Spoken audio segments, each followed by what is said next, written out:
Howdy everybody, welcome back to the channel. Today we're going to talk about the Austin Metcalf, Karmelo Anthony incident up in Frisco that happened just recently, end of March, early April 2025. We don't have all the information yet, and the purpose of this video is purely informational. I'm going to take a news article from WFAA, which is an ABC affiliate up in Dallas, and kind of help you guys unpack and see why each side is claiming what they're claiming, right? Austin Metcalf, the victim, his family is claiming that it was murder. Karmelo Anthony's family is claiming that that act, the stabbing, was done as a form of self-defense, right? And so there's some information in here that I want to read to you guys and help y'all understand why each side is claiming what they are claiming, right? I don't have a dog in the fight, and I will not come to a conclusion until all the facts are being presented. So I highly encourage you guys to watch the entire video.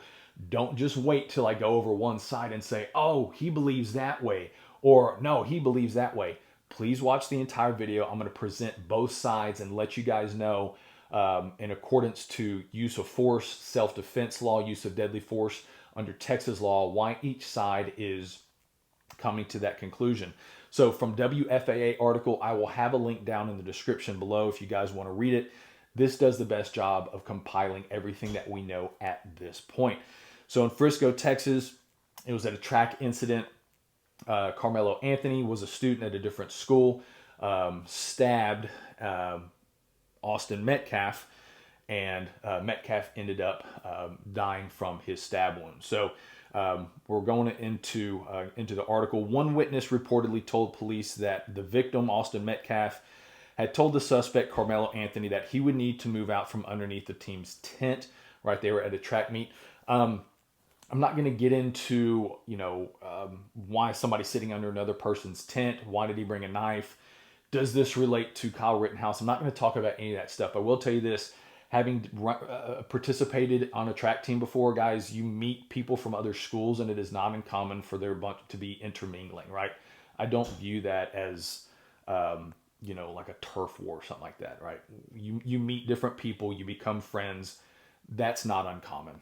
Anthony was sitting in another team's tent, whatever, not a big deal. I'm sorry. So it says Metcalf told Anthony that he would need to move out from his team's tent. Upon telling him this, the witness told police that Anthony opened his bag and reached inside. Touch me and see what happens, quote, Anthony told Metcalf. So when you're using deadly force to protect, for whatever reason, the whole screw around, F around, find out, that is not a justifiable defense. And if you think that is funny, if you think that's hilarious to where you're like, oh man, he messed around, he told him not to do it, and he called his bluff.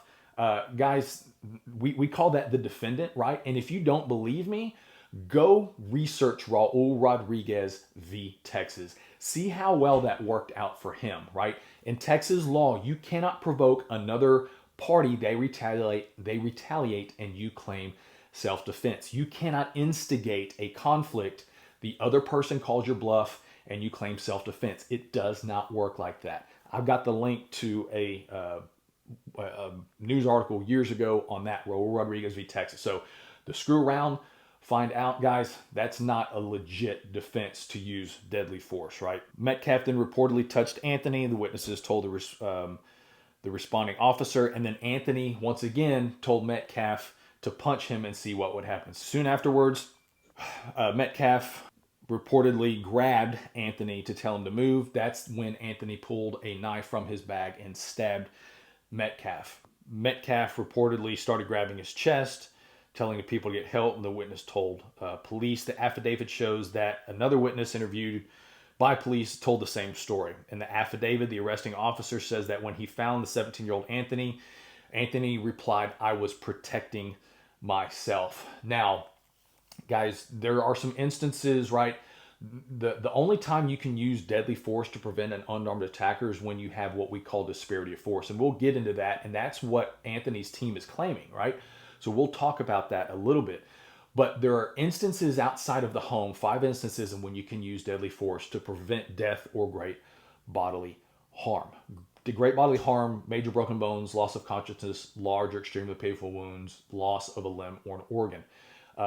One of those instances that you can use deadly force outside of the house to protect life is aggravated assault. Not simple assault. Simple assault's just hands and feet. It's a straight fist fight. Aggravated assault means that they performed that act, the Cliff Notes version, they performed that act with some type of synthetic object or a weapon, right? If I took my phone and I beat somebody with it, that could be aggravated assault. It is very difficult. So just having you put your hands on somebody, that in and of itself, at face value, does not constitute you using deadly force against that individual. At face value, right? We're going to talk about disparity of force in a little bit. He says he was protecting himself as the officer was walking away off the track. The suspect reportedly further said that Metcalf has put his hands on him. Once again, at face value, somebody's unarmed. That is not because they put their hands on you. That does not justify you using deadly force. Anthony was then handcuffed. The affidavit reads another officer arrived, advised that he had the alleged suspect. Anthony Metcalf said, "I'm not alleged, I did it." Officer noted fresh blood on his hands. Documents state asked, so that Anthony was asking if Metcalf was going to be okay. So to me, that shows that Karmelo actually had he was legitimately concerned, right? I at that time, I think his actions got the best of him. I don't think he really understood what he did, right? There's some, I can see some reading this, I can see there's some remorse on Karmelo's side. And based off that, I really don't think he truly understand what the ramifications of his actions. I really don't think he understood it at this point, right? Now, this is when we start to get to the other side. And now Facebook post a relative of Anthony's backed up his claim of self-defense. Kevin Hayes, a relative, wrote that Anthony defended himself against violent aggressors. Plural. Keep that in mind.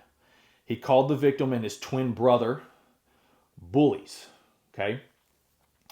Now they're claiming there's two. He said that they tried to jump him. That's another instance of disparity of force. We're going to unpack this and claim that they tried to take Anthony's belongings, broke his phone, stomped. Okay, personal, like taking your personal possessions, as long as there's not an illegal use of force against somebody to get those things, that's neither here nor there. So let's unpack the plurality of it, like there were two, and then jump. The instances in which you can use deadly force against an unarmed attacker, it's called disparity of force. And there's three instances of disparity of force. Two of those are in here. One is like 2 against 1, 3 against 1 mob rule, like multiples, okay? Once again, I said, equally matched able-bodied male, equally matched unarmed able-bodied male. For the most part, you are not justified in using deadly force if both of you equal size, equal skill, unarmed, right? Texas law believes that you should be able to defend yourself. Now, if it's like a woman versus a man, that's disparity of size, okay? Disparity of numbers, 2 against 1. That's what the defense team is claiming, right? The two brothers were attacking Karmelo Anthony, okay? That could be, that is disparity of force. That is the definition of disparity of force. I get that, okay? I get that as a defense. Also, they use the word jump. The third disparity is position of disadvantage, right? Surprising someone, jumping someone, that could be considered position of disadvantage. So both of those things on face value for what they are saying is that two individuals attacked one dude and then surprised him, jumped him, right? Position of disadvantage. Okay, I can see that as a legitimate defense and having to use deadly force to stop that. We are allowed to use deadly force to prevent, like I said, in the event of disparity of force. So this meets that criteria. Continuing, Attorney Mike Howard told WFAA that a claim of self-defense, right? So we talked about one side is claiming it was, Metcalf was unarmed. That was murder, uncalled for. The other side is claiming no, Karmelo Anthony was jumped by multiple people. That is why he felt he had to use deadly force, okay? So that's what we're dealing with. Attorney Mike Howard told WFAA that a claim of self-defense will be difficult to make given that the victim was unarmed. Yes, Metcalf was unarmed, but if Karmelo Anthony's family can prove that there were multiple attackers and then they jumped him, right?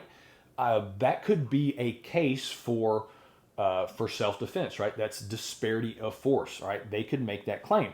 So it just depends what are the facts. We are waiting on the facts for that. He also said that prosecutors will likely argue that Anthony provoked Metcalf, right?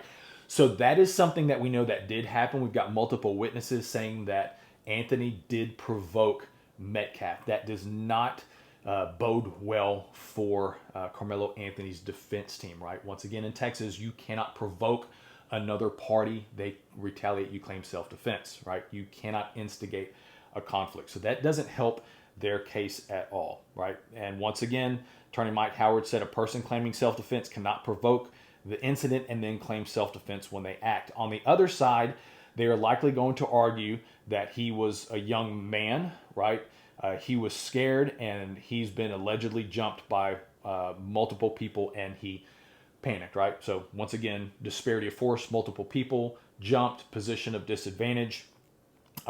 There could be a size advantage too. I'm not too sure. I know they were both teenagers. I know the twin brothers were kind of like were linebackers, so maybe they were a little bit bigger than normal. So maybe disparity of size could also be argued. I'm not too sure about that. In the Facebook post, Hayes described, so once again, I believe Hayes is one of the family members of Karmelo Anthony, described Anthony as a respectful, well-mannered young man, 4.0 student, multiple college offers, kids with zero criminal history, right? So if that is the case, that really bodes well for Karmelo Anthony, right? If he had no prior records, good kid, and this is the only thing that he has done, right? That really, that in my opinion, that kind of helps his case, right? If he had no priors or he is not known for violent outbreaks, that really does help his case.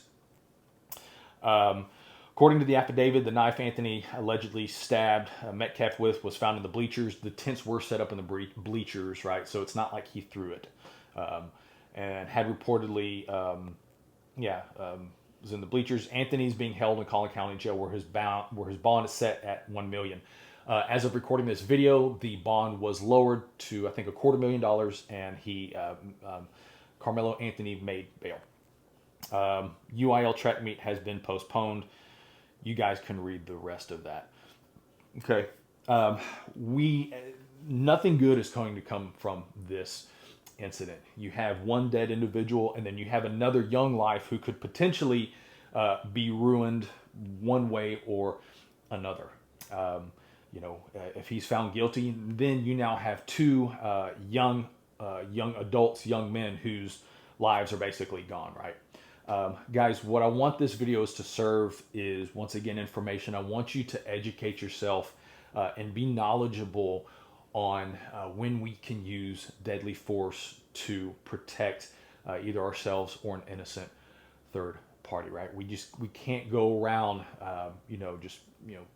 using deadly force for whatever we see fit. There has to be some requirements. And I want to leave you guys with this, right? And as we're getting all the facts, and if y'all have any questions, please put them down in the comments. If you put something down in there that is very hateful, I will ban you, right? I enjoy good discourse, but please be respectful of each other. I want to leave you guys with this, right? And I tell my students this: we never shoot or use deadly force. We never shoot to take a life.